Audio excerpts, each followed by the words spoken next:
ఆ! మళ్ళా జీతాలు ఎందుకు, హ్మ్. ఈ లంచాలు ఎందుకు? ఓ 2 అంతే ఉన్నాయి సార్ నాకు తెలిసైతే. 2 అంతే ఉన్నాయి. 2 అంతే ఉన్నాయి.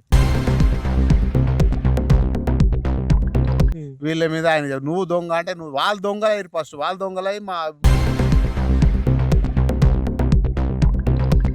ఇప్పుడు వాళ్ళకి గూడా ఎమ్మెల్యేలకి, ఎంపీలకు గూడా ఓడిపోయిన తర్వాత గూడా వాళ్ళకి పింఛన్‌లొస్తాయి.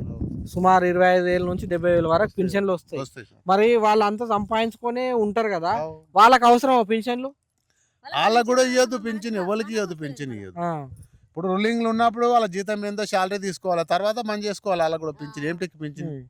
వాళ్ళు ఏమన్నా అంటే మేము సేవ చేయడానికి వస్తామని అంటారు ఏం గదా! సేవ చేస్తుర్రు? సేవ చేయడానికి వస్తాం అంటారు గదా! ఏం సేవ చేస్తుర్రు? సేవ చేయడానికి వచ్చేటోళ్ళకు జీతం ఎందుకు? అవసరం లేదు అది. ఆ!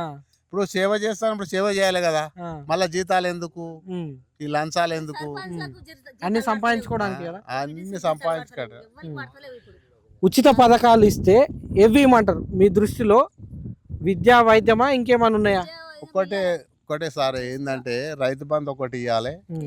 ఉచిత కరెంట్ ఒకటి ఇవ్వాలి. హ్మ్. పిల్లలకి స్కూళ్ళకి టీచర్లకు మంచిగా అరేంజ్మెంట్ చేయాలి. కొన్ని స్కూళ్ళల్లో టీచర్ సరిగా లేడు. హ్మ్. బ్యాంకులలో ఉద్యోగాలు చేసేటోళ్ళు స్టాఫ్లు సరిగా లేరు. హ్మ్. రైతులు పోతారనుకో హ్మ్. వాడు 10 మాట దింపుతున్నాడు ఆ రుణమాఫీ కూడా. హ్మ్. లైన్లు కట్టిపిస్తున్నాడు. పని అంతా కూడా కొట్టుకోవాలి. ఇప్పుడు ఇవాళ 800, 1000 రూపాయల కూలీలను పెట్టాలి. మేము అడుకోవాలి. 3 రోజులు కదా 3000 కూలీ అవుతుంది. మాకేమొస్తాడు హ్మ్. అట్లా. హాస్పిటల్‌లో మంచిగున్నాయా సౌకర్యాలు? హాస్పిటల్ అంటే మెడిసిన్ వస్తలేవు. గవర్నమెంట్ నుంచే తక్కువ వస్తున్నాయి మెడిసిన్. హ్మ్. ఉన్నాయి ఇస్తారు. వాళ్ళు ఏం చేస్తారు? హ్మ్. ఇప్పుడు గవర్నమెంట్ హాస్పిటల్ ఏం చేస్తారు సార్? ఉన్న మెడిసిన్ వాళ్ళు ఇస్తారు. హ్మ్. మిగిలిన ఇయ్యరు కదా. లేని లేవని చెప్పి స్కూల్ల వైద్యం ఆ స్కూల్ల చదువు గాని, హాస్పిటల్ వైద్యం గాని మంచిగా కావాలంటే మీరేం చెప్తారు? మంచిగా కావాలంటే గవర్నమెంట్ నుంచి టాబ్లెట్స్ మంచిగా ఇవ్వాలి. ఇప్పుడు టీచర్లు మంచిగా అరేంజ్మెంట్ చేయాలి. గవర్నమెంట్ నుంచి చేస్తే గవర్నమెంట్ స్కూల్లో చదివిస్తారు. ఇంగ్లీష్ మీడియం చెప్పాలి. హ్మ్. ఇప్పుడు తెలుగు నడవాలంటారు బయట పోతే. హ్మ్. ఇంగ్లీష్ రాకపోతే ఇప్పుడు డిగ్రీ 10థ్ చేశానని అంగాడి వాళ్ళు చెప్పబోతే నీకు ఇంగ్లీష్ రాదమ్మా పక్కకు పోమంటుండు. హ్మ్. ఇంకేం చేస్తాం? హ్మ్. అంతే సార్. ఈ గవర్నమెంట్ స్కూలల్లా గాని, చదువు గాని, హాస్పిటల్ వైద్యం గాని మంచిగా కావాలంటే ఎవరెవరు ట్రీట్మెంట్‌కి పోతే మంచిగా అయితది అందులల్ల? పెద్దోళ్ళు సీఎం, ఎంపీలు, ఎమ్మెల్యేలు మొత్తం పట్టించుకోవాలి. హ్మ్. పట్టించుకుంటే గవర్నమెంట్ వాళ్ళు కూడా అందులోనే వైద్యం చేపించుకోవాలంటావు? చెప్పేసుకోవాలి. మరి హ్మ్. మేము లక్షలు ఉన్నాయి సంపాదించి పెట్టినాం ఎవరి సొమ్మన కానీ మంచిగా వాని మీద మీరు నెత్తిమి చేయి పెట్టి హ్మ్. సంపాదించుకొని మీరు మంచి మంచి హాస్పిటల్ చూస్తే ఏం దిక్కులేనాడు. గవర్నమెంట్ హాస్పిటల్ వేసాడు గ్లూకోజ్ పెట్టేవాడు లేడు, హ్మ్. చూసేటోడు లేడు అని. హ్మ్. ఏమనంటే గవర్నమెంట్ నుంచి మందులు వస్తలేవు. డాక్టర్ని అడిగితే హ్మ్. గవర్నమెంట్ నుంచి మందులు వస్తలేవు అంటాడు. ఇంకెందుకు అది? హ్మ్. అట్లా ఉన్నా సార్. హాస్పిటల్‌లో కూడా సదుపాయాలు, స్కూల్‌లో గాని సదుపాయాలు కూడా మంచిగా అయితాయి. వీళ్ళు మంచిగా వీళ్ళు మంచిగా చేస్తే మంచిగా అవుతాయి. వీళ్ళు ట్రీట్మెంట్ తీసుకుంటే వీళ్ళు చదివిపించుకుంటే మంచిగా అయితాయి. వాళ్ళ పిల్లలను కూడా మా పిల్లలు వేసినట్టు గవర్నమెంట్ స్కూల్నే వేయాలి. హ్మ్. వాళ్ళ పిల్లల్ని ఎక్కువను హాస్టల్లో పెద్ద పెద్ద చెల్వరసి స్కూళ్ళలో అందులో ఎందుకు వేయాలి? హ్మ్.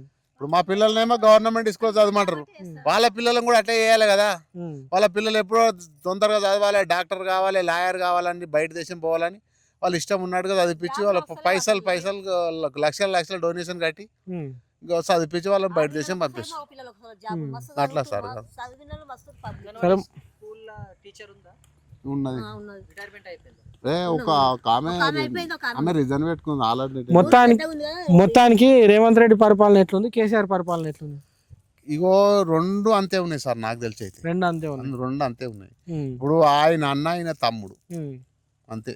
హ్మ్. వాళ్ళు చెప్పుకొని వాళ్ళకెందుకే తోడుకోవడం తప్ప వీని మీద వాడు ఇప్పుడు కేటీఆర్ మీద హరీష్ రావు, కేటీఆర్ వీళ్ళంతా వీని మీద వాడు వాని మీద వీడు చెప్పడం తప్ప హ్మ్. రేవంత్ రెడ్డి మీద హరీష్ రావు చెప్తాడు, కేటీఆర్ చెప్తాడు. హ్మ్. వీళ్ళ మీద ఆయన నువ్వు దొంగ అంటే నువ్వు వాళ్ళు దొంగలయ్యారు ఫస్ట్. వాళ్ళు దొంగలై నువ్వు దొంగ అంటే నువ్వు దొంగ ప్రభుత్వం మీద వేస్తున్నారు అంత అనవసరంగా. హ్మ్.